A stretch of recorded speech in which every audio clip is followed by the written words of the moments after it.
Hari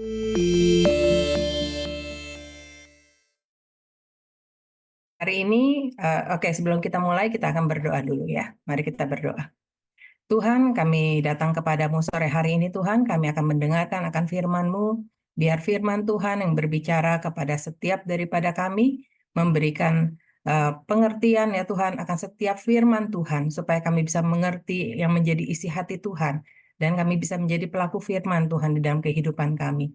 Terima kasih Bapa, beracaralah ya Tuhan pada sore hari ini, dan biar Engkau yang memberikan ya Tuhan setiap pengertian ya Tuhan di dalam hati dan pikiran kami.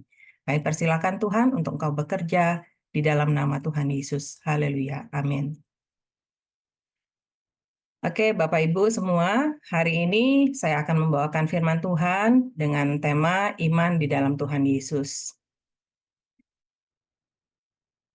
Oke, ayat firman-nya saya ambil dari Lukas 8, ayat 42-48, dari The Passion Translation.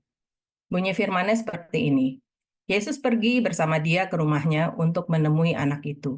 Tetapi orang banyak berdesakan mengelilinginya.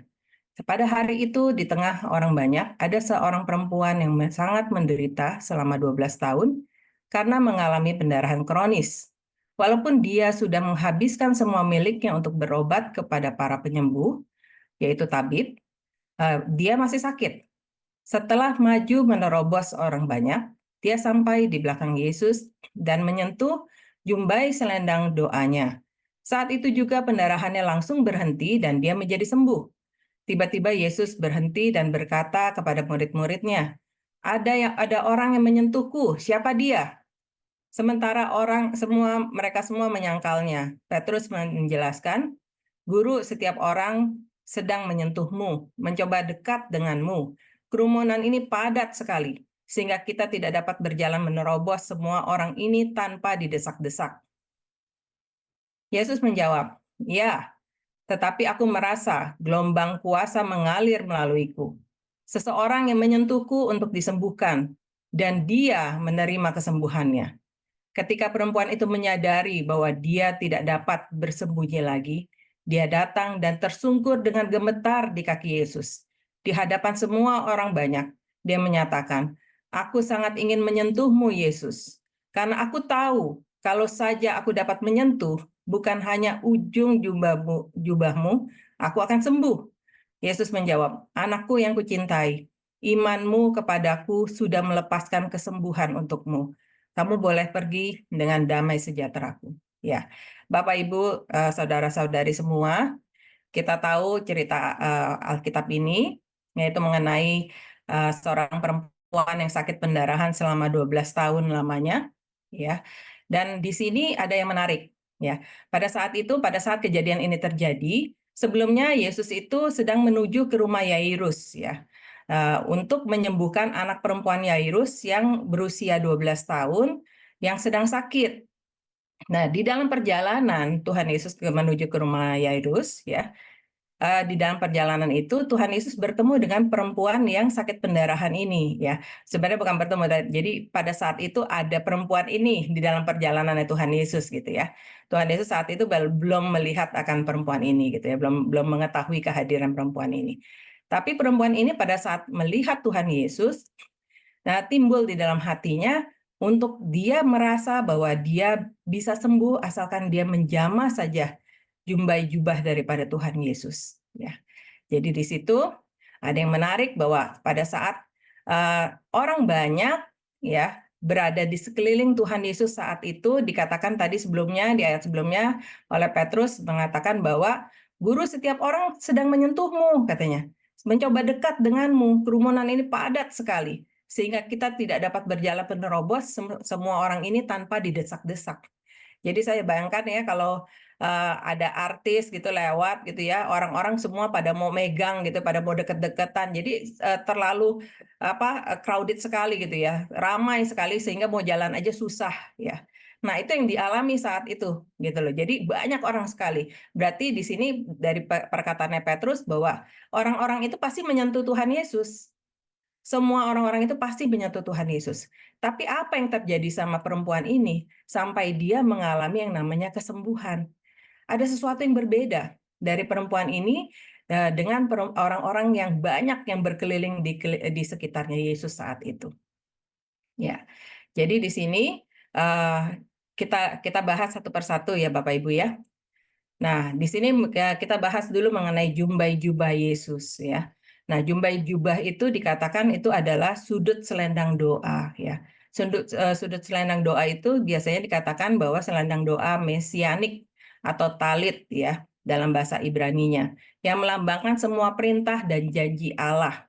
Perempuan ini menerima penggenapan janji kesembuhan. Jadi dikatakan bahwa Yesus selalu mengenakan talit ya. Ada gambarnya di sini ya. Talit itu seperti apa? Yaitu selendang doa mesianik. Nah, yang bisa memakai talit ini adalah yang orang-orang yang disebut sebagai rabi ya atau guru besar ya. Nah, Tuhan Yesus saat itu kan dikatakan sebagai rabi ya, sebagai guru yang mengajar. Dan selendang doa ini berbicara mengenai kedekatan karena dikatakan selendang doa ya. Doa itu berbicara mengenai kedekatan kita dengan Tuhan. Jadi kalau Bapak Ibu berdoa, doa yang benar itu adalah doa di mana saat kita bercakap-cakap dengan Tuhan, bukan sekedar berdoa. Bukan sekedar berdoa hanya meminta ya. Karena kebanyakan daripada manusia itu datang kepada Tuhan berdoa hanya meminta. Ya, tapi tidak memiliki satu relasi, satu hubungan yang baik dengan Tuhan pada saat orang itu berdoa. Nah, jadi di sini selendang doa ini berbicara mengenai satu hubungan antara Tuhan dengan Bapa di surga itu satu hubungan kedekatan antara Bapa gitu ya, di mana Tuhan itu memiliki kedekatan dengan Bapa di surga gitu. Jadi itu bicara mengenai ada kuasa di dalam selendang doa ini, di dalam doa-doa ini gitu ya. Nah, jadi pada saat itu yang dijamah oleh uh, perempuan yang sakit pendarahan ini bukan sekedar baju, tapi selendang doanya gitu ya. Jadi sesuatu hal yang lebih spesifik lagi, yang lebih khusus lagi. Jadi bukan cuma sekedar baju aja yang disentuh gitu ya. Oke. Nah, di sini dikatakan ada banyak orang yang menyentuh Yesus, yaitu firman yang hidup. Namun, hanya perempuan itu yang menarik kuasa dari Yesus. Hari ini ada banyak orang pula di sekeliling Alkitab, firman Tuhan yang tertulis, bahwa tetapi hanya mereka yang menyentuh firman itu dengan imanlah yang menerima janji-janji yang tertera di dalamnya. Sama seperti perempuan yang sakit itu menerima kesembuhannya. Nah, jadi Bapak Ibu, di sini kuncinya adalah iman, ya. Di mana perempuan ini tidak hanya sekedar menyentuh, ya. Nah, nanti kita bahas juga lebih lanjut lagi bahwa perempuan ini tidak hanya sekedar menyentuh saja gitu loh. Tapi ada iman yang menyertai. Itu ada satu perbedaan antara perempuan sakit pendarahan ini dengan orang-orang banyak yang ada sekeliling Tuhan Yesus saat itu. Ada perbedaan yaitu adalah iman, di mana perempuan ini memiliki iman yang luar biasa. Dia berkata, asalku jamah saja jumbai jubahnya, maka aku akan sembuh. Ya, sesuatu hal yang mungkin saat itu tidak dipikirkan oleh orang banyak yang ada di situ. Orang banyak itu hanya terkesima melihat, wah iya ini ada Tuhan Yesus nih, orang yang luar biasa datang lewat di kota saya gitu ya. Jadi mereka berdesak-desakan hanya untuk menonton, hanya untuk melihat gitu loh. Mereka tidak merasakan jadi mereka hanya mendengar gitu. Mereka hanya mendengar tentang kehebatan Tuhan, mereka hanya mendengar mujizat-mujizat yang dilakukan oleh Tuhan, dan mereka hanya berada di pinggir kalau saya bilang. Jadi hanya berada di pinggir, hanya menonton gitu ya. Mereka hanya menonton bahwa ada Tuhan yang luar biasa lewat nih di depan mata saya. Udah saya deket-deket aja deh. Siapa tahu ntar kecipratan gitu ya. Eh, apa eh, urapannya gitu ya, kecipratan berkat-berkatnya. Jadi hanya orang-orang itu hanya memiliki sampai pada tidak memiliki iman, tapi mereka hanya ingin menonton, hanya ingin melihat gitu ya. Tetapi yang dilakukan oleh perempuan ini berbeda. Dia memiliki iman. Dia berkata bahwa asalku jamah saja jumbai jubahnya maka aku akan sembuh. Jadi di sini dia berusaha untuk menyentuh Tuhan. Ya, jadi ini Bapak Ibu yang harus kita lihat bahwa daripada perempuan yang sakit pendarahan ini di mana yang dia lakukan saat itu. Dia beriman dengan teguh. Dia berkata, Tuhan, aku tahu ini adalah waktunya. Aku pasti sembuh. Makanya dia tahu bahwa itu adalah timingnya, adalah waktunya yang di mana kesembuhan itu akan terjadi. Bapak Ibu mungkin bisa berpikir ya, kalau kita sakit, jangankan 1-2 bulan ya, baru sakit aja gitu ya, demam misalnya, baru sakit aja demam aja rasanya badan udah nggak enak. Apalagi kalau misalkan sakitnya sampai harus 1 minggu, 1 bulan gitu ya. Nah, perempuan ini sudah sakitnya 12 tahun. Dan tadi seperti dikatakan juga di firman yang di depan saya bacakan, bahwa hartanya sudah habis untuk berobat, gitu kan. Jadi dia sudah keliling kemana-mana tidak sembuh-sembuh. Jadi perempuan ini dalam kondisi putus asa, dalam kondisi sudah tidak punya lagi pengharapan apa-apa lagi, sudah tidak ada lagi yang bisa menyembuhkan dia. Makanya waktu dia mendengar Tuhan Yesus lewat, ada di kotanya, ada di dekatnya, timbul imannya, dia berkata bahwa hanya Tuhan yang bisa menyembuhkan saya. Makanya saya harus berusaha untuk bisa menyentuh Tuhan supaya saya bisa disembuhkan. Nah, jadi di sini Bapak Ibu, ini perbedaan antara perempuan sakit perdarahan ini dengan orang-orang banyak yang begitu banyak yang berdesak-desakan di dekat Yesus dan bahkan menyentuh Yesus juga saat itu. Ya, tapi sentuhan yang dilakukan oleh perempuan ini adalah sentuhan dengan iman, di mana dia percaya kepada firman Tuhan, yaitu Allah sendiri, Yesus sendiri. Dia percaya bahwa Yesus bisa menyembuhkan dia. Ya, jadi ini adalah kunci Bapak Ibu untuk kita meraih kesembuhan. Ya. Jadi di sini yang dilakukan oleh perempuan itu adalah 3 hal. Pertama, dia mendengar. Ya, pastinya dia dengar dulu nih kabar bahwa dia mendengar ada Yesus yang datang, yang bisa menyembuhkan gitu ya. Dari situ waktu dia mendengar ada Yesus yang akan datang di kotanya, timbul kerinduan di dalam hatinya. Timbul iman bahwa dia berkatakan, aku harus ketemu sama Tuhan Yesus. Karena dia dalam keadaan putus asa. 12 tahun sakit, tidak ada yang bisa sembuhin. Hartanya sudah habis untuk berobat, ya. Jadi saat itu dia dalam kondisi benar-benar yang terpuruk sekali gitu loh. Yang sudah tidak punya jalan keluar sama sekali. Ya, saat itu dia dengar ada Tuhan Yesus, timbul ada pengharapan di dalam hatinya. Ya. Dan yang kedua yang dia lakukan adalah dia bertemu dengan Yesus. Jadi kalau dia hanya mendengar tapi dia diam aja di dalam rumah, tidak keluar dari rumah, ya cuma sekedar mendengar, maka dia tidak akan bertemu dengan Tuhan Yesus, betul ya Bapak Ibu ya. Tapi pada saat dia mendengar, timbul kerinduan di hatinya untuk bertemu dengan Tuhan, makanya dia keluar, dia melakukan satu tindakan, dia keluar dari rumahnya, dia cari di mana yang ada Tuhan Yesus.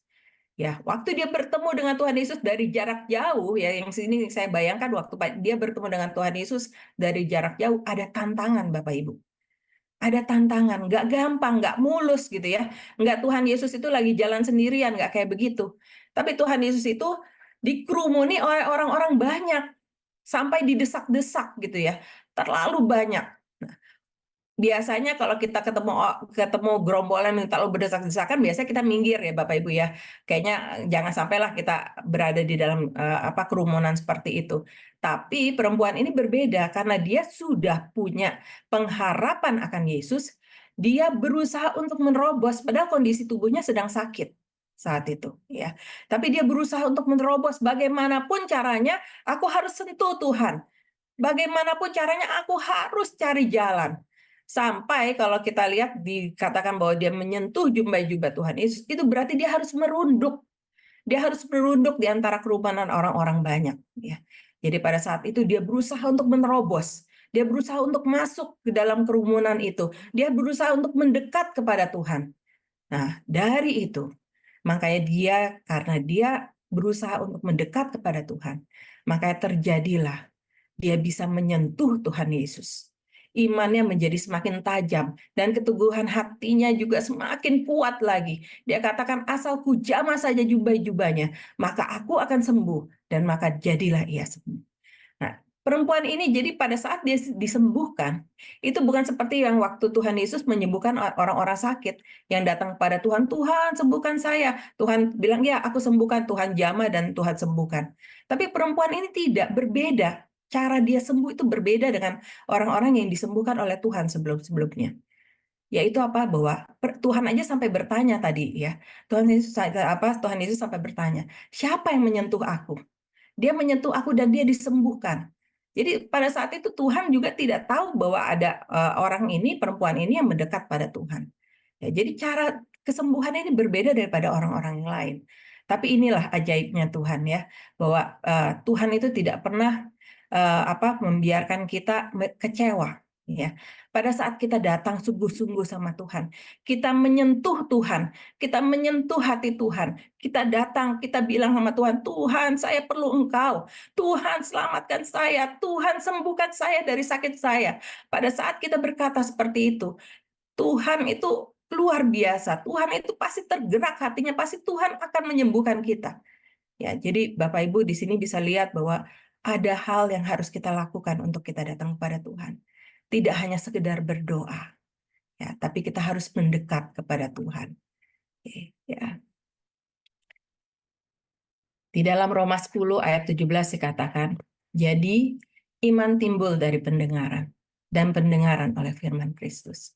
Bapak Ibu, yang harus dilakukan saat ini adalah baca firman, berdoa. Waktu membaca firman tidak sekedar membaca. Tidak sekedar membaca pasal-pasal yang ada begitu saja dan lewat gitu ya. Tapi pada saat kita baca firman, renungkan firman itu. Renungkan firman itu, tanya sama Tuhan, Tuhan apa maksud firman ini? Apa yang Tuhan mau bicara pada saya melalui firman ini? Dari firman yang kita baca itu, kita doakan, kita renungkan, itu akan timbul menjadi satu iman di dalam hidup kita. Ya, kita akan melihat bahwa bagaimana Tuhan itu pasti akan menuntun kita dari perjalanan hidup kita, dari satu titik kepada titik yang lain. Tuhan akan menuntun kita.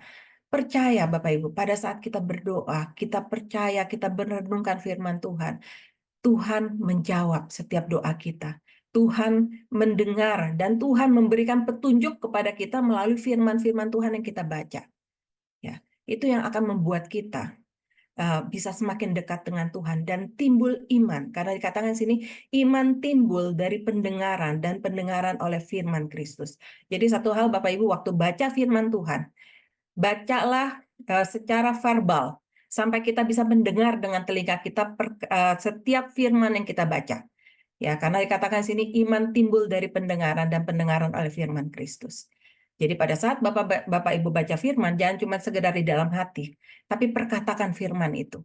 Dan doakan sungguh-sungguh, Tuhan, aku sudah baca ayat ini. Apa yang Tuhan mau bicara buat saya? Tuhan berbicara satu kepada setiap orang satu persatu, pasti berbeda Bapak Ibu. Kita akan mendapatkan pengertian-pengertian yang berbeda dari satu firman sendiri. Itu ajaibnya Tuhan, itu luar biasanya Tuhan. Dan itu berbicara mengenai hubungan pribadi kita dengan Tuhan. Ya, jadi Bapak Ibu di sini kuatkanlah hubungan pribadi dengan Tuhan. Carilah Tuhan dengan sungguh-sungguh. Bacalah firman Tuhan, renungkanlah firman Tuhan, dan berdoalah dengan sungguh-sungguh. Bercakap-cakaplah dengan Tuhan. Ya, pada saat kita berdoa sama Tuhan, bukan hanya sekedar meminta, tapi bercakap-cakap. Namanya bercakap-cakap itu dua arah, di mana kita berkata-kata sama Tuhan dan kita dengarkan kembali apa yang Tuhan ingin katakan pada kita. Sampai timbul iman di dalam hati kita bahwa kita yakin, kita percaya Tuhan pasti menyembuhkan kita. Jadi kunci mujizat saat ini adalah iman perempuan itu yang dipertemukan dengan Tuhan Yesus sampai menjadikan dia menjadi sembuh. Ya Bapak Ibu, jadi di sini saya mengundang Bapak Ibu semua di sini, saudara-saudari semua yang mungkin sedang mengalami sakit penyakit. Ya, jangan putus asa. Ada Tuhan Yesus yang bersama dengan kita. Ada Tuhan Yesus yang tahu apa yang kita alami sesungguhnya. Ada Tuhan Yesus yang menjadi jalan keluar untuk setiap daripada kita. Hanya perlu iman. Diperlukan iman. Itu perbedaan daripada perempuan yang sakit pendarahan ini dengan orang banyak yang ada di sekeliling Tuhan Yesus saat itu. Perbedaannya adalah iman, di mana perempuan ini memiliki iman yang luar biasa. Dia berkata, asal ku jamah saja jubah-jubahnya, maka aku akan sembuh. Tuhan pasti menyembuhkan aku. Aku pasti menerima kesembuhan itu. Itu yang harus Bapak Ibu yakini, bahwa pada saat Bapak Ibu datang kepada Tuhan Yesus, Tuhan tidak akan menolak Bapak Ibu. Tuhan akan menyembuhkan Bapak Ibu. Tuhan akan memberikan yang terbaik untuk Bapak Ibu. Ini adalah kunci mujizatnya. Jadi saya mau mengajak Bapak Ibu di sini semuanya untuk kita datang kepada Tuhan dengan iman yang kuat. Perbaiki hubungan pribadi kita dengan Tuhan melalui pembacaan firman, merenungkan firman, dan berdoa yang tidak sekedar berdoa, tapi berdoa dengan hati yang sungguh-sungguh bercakap-cakap kepada Tuhan. Ya, hati yang mengharapkan Tuhan bicara kembali kepadaku. Ya, jadi hubungan seperti itu yang perlu kita bangun, Bapak Ibu. Jangan mengejar akan kesembuhannya. Ya, kesembuhan itu adalah berkat yang pasti akan Tuhan berikan. Tapi bukan mengejar berkatnya, bukan mengejar kesembuhannya, tapi kejarlah dahulu Tuhan Yesus. Karena Tuhan Yesus satu-satunya yang Bapak Ibu perlukan saat ini. Oke, ya. Jadi saya mau mengajak Bapak Ibu semua, ayo kita belajar untuk beriman ya Bapak Ibu, dimulai dari hubungan pribadi kita dengan Tuhan, dari setiap merenungkan firman dan berdoa. Saya percaya Bapak Ibu pasti akan mengalami kesembuhan-kesembuhan itu terjadi dalam hidup Bapak Ibu. Oke. Nah, ini ada satu quote dari Andrew Womack, ya, dikatakan, faith is a powerful force, but you must believe in order to reap its benefits. Ya. Iman adalah kekuatan yang sangat kuat, namun Anda harus yakin untuk dapat memperoleh manfaatnya. Jadi, iman itu satu kekuatan yang sangat kuat, tapi kita harus memiliki keyakinan, kepercayaan bahwa Tuhan sanggup untuk memberikan manfaat yang terbaik daripada iman itu sendiri. Oke, di sini saya akan ceritakan satu kisah inspiratif dari kisah nyata mengenai harga sebuah mujizat. Ya. Ini bercerita mengenai seorang anak kecil bernama Sally, berumur 8 tahun. Ya. Pada satu ketika dia mendengar pembicaraan dari bapak dan ibunya yang berbicara tentang kakaknya Georgie. Ya. Kakaknya itu sedang sakit. Ya. Dan bapak ibunya itu sudah melakukan segala cara tapi untuk menyelamatkan kakaknya, tapi mereka kesulitan. Kenapa? Karena pengobatannya sangat mahal saat itu. Ya, jadi pada saat itu dia mendengar pembicaraan bapak ibunya bahwa hanya mujizat yang bisa menyembuhkan kakaknya Sally ini. Ya. Lalu di situ setelah mendengar perkataan bapak ibunya, Sally masuk ke kamarnya, dia mengambil celengan yang disimpannya, ya, menjatuhkannya ke lantai dan menghitungnya dengan hati-hati. 3 kali dihitungnya hingga benar-benar yakin tidak salah hitung. Dia memasukkan uang koin tersebut dalam sakunya dan menyelinap keluar ke rumahnya untuk pergi ke sebuah toko obat. Ya. Dengan penuh kesabaran ditunggunya seorang apoteker yang sedang berbicara dengan seorang pria. Si apoteker tidak melihatnya karena dia sangat kecil. Hal itu membuat Sally bosan dan dia menghentak-hentakkan kakinya ke lantai untuk membuat kebisingan. Si apoteker melongok dan akhirnya dia bisa melihat Sally, lalu dia bertanya, "Apa yang kamu mau?" Si apoteker itu bertanya dengan keras karena mungkin sudah cukup kesal dengan tindakannya Sally. Sally lalu berkata, "Saya ingin berbicara tentang kakak saya," katanya. Dia bilang, "Kakak saya sedang sakit dan saya ingin membeli yang namanya mujizat," kata Sally seperti itu. Terus apoteker itu bingung gitu ya, dikatakan, "Apa yang kamu katakan?" Ayah saya berkata hanya mujizat yang dapat menyelamatkan kakak saya. Jadi sekarang berapa harga mujizat itu? Terus apoteker itu bilang, "Anak kecil, kami tidak menjual mujizat di sini. Saya tidak dapat menolongmu." Ya. Terus kata si Sally, "Tapi saya punya uang, saya bisa beli. Bisa beli mujizat itu. Berapapun harganya saya bisa beli," kata Sally dengan lantang. Lalu ada seorang pria di sana, di dalam toko obat itu, yang berpakaian rapi dan dia duduk jongkok di samping Sally, dia tanya, "Mujizat jenis apa yang dibutuhkan oleh saudaramu?" Sally berkata, "Aku tidak tahu," lalu dia menangis. Dia bilang, "Yang saya tahu, kakak saya benar-benar sakit dan ibu saya bilang bahwa dia harus dioperasi. Tapi keluarga saya tidak bisa membayarnya. Jadi saya mengambil tabungan saya mau membeli mujizat itu." Terus pria itu bertanya, "Berapa yang kamu punya?" Sally menjawab, $1.11 dengan bangganya. Dia bilang, "Ini adalah uang semua uang yang saya miliki." Terus kata pria tersebut, dia tersenyum dan dia bilang, "Ini sungguh di luar logika," dia bilang. $1.11 itu adalah harga yang tepat untuk membeli mujizat untuk menyelamatkan kakaknya. Terus pria itu mengambil uang itu dari tangan Sally, lalu membimbing anak itu untuk ke rumahnya, dan dikatakan, ajak aku ke rumahmu. Aku akan bicara dengan orang tuamu. Pria itu adalah Dr. Carlton Armstrong, seorang spesialis bedah. Dia membantu penyembuhan kakak Sally, si Georgie. Operasi berjalan sempurna tanpa bayaran dan tidak berlangsung lama. Georgie kecil akhirnya bisa pulang ke rumah dan sudah sembuh. Ayah dan ibunya sangat bahagia untuk peristiwa ini. Operasi itu sungguh suatu keajaiban. Saya tidak bisa membayangkan berapa banyak biaya yang dikeluarkan, dan kita tidak bisa membayarnya sedikit pun, kata sang ibu. Sally tersenyum sendiri. Dia tahu persis berapa harga mujizat untuk menyembuhkan kakaknya. $1.11. Dan tentu saja dengan iman yang dimiliki oleh Sally kecil. Seperti firman Tuhan, iman sebesar biji sesawi pun akan diperhitungkan. Ya Bapak Ibu, saya selesai sampai di sini. Kita tahu bahwa hanya iman yang bisa memberikan mujizat itu dalam kehidupan kita.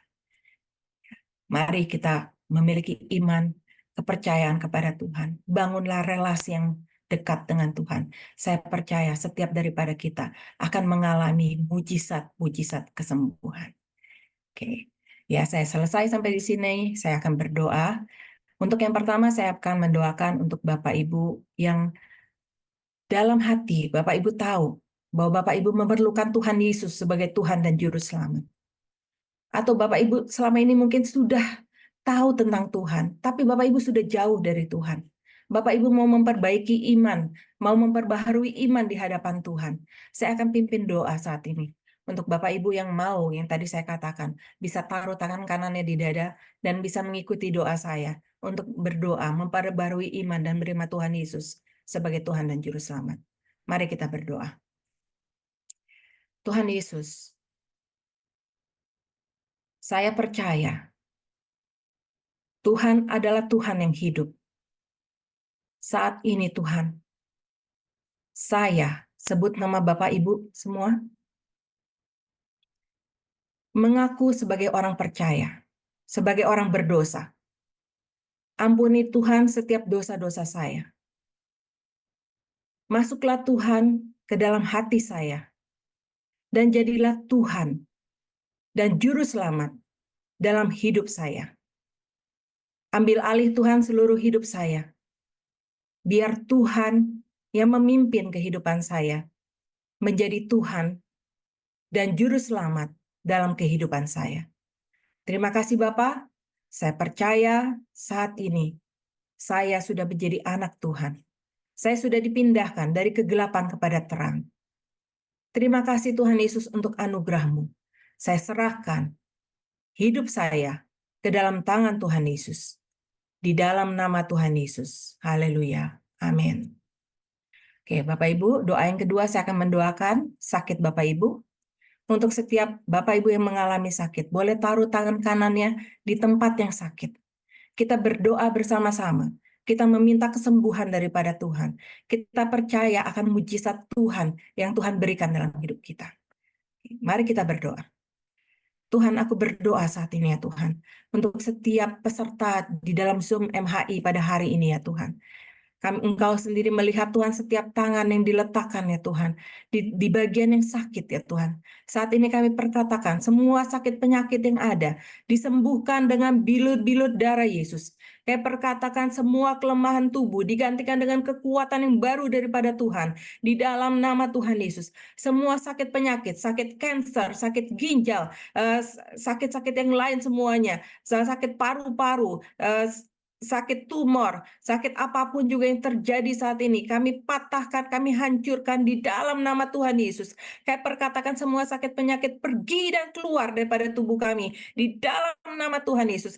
Kesembuhan terjadi di dalam nama Tuhan Yesus. Saya perkatakan, saya sudah sembuh. Saya menerima kesembuhan saat ini di dalam nama Tuhan Yesus. Kesembuhan sedang mengalir saat ini. Saya menerima kesembuhan secara sempurna di dalam nama Tuhan Yesus. Kesembuhan terjadi di atas diri saya di dalam nama Tuhan Yesus. Terima kasih Tuhan, kami percaya Tuhan. Tidak ada yang mustahil bagimu ya Tuhan. Kami percaya kesembuhan sedang terjadi. Kesembuhan sedang terjadi. Tidak ada sakit penyakit yang tidak dapat Tuhan sembuhkan. Kesembuhan sudah terjadi. Biar setiap kami yang ada di sini Tuhan, semakin bertumbuh iman kami, semakin percaya akan kuasa Tuhan yang begitu besar, yang mengasihi kami, dan yang mengalir dalam kehidupan kami. Kami percaya dan kami perkatakan, kesembuhan sudah kami terima di dalam nama Tuhan Yesus. Terima kasih Bapa. Kami serahkan semua doa ini hanya di dalam nama Tuhan Yesus Kristus. Haleluya. Amin.